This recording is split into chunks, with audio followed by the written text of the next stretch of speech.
learn English anywhere, खैर वैसे भी, frankly साफ साफ या खुलकर, ओह आई सी अरे अब मैं समझा,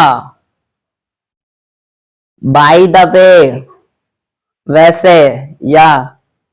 चलो ये बताओ, बाय चांस इत्तेफाक से या सहयोग से या मान लो कि, हार्डली मुश्किल से, एक्चुअली असल में या वास्तव में, बेसिकली मूल रूप से या खास तौर पर, हॉनेस्टली ईमानदारी से या ईमानदारी पूर्वक, एग्जैक्टली एकदम सही सही या ठीक ठीक या बिल्कुल सही।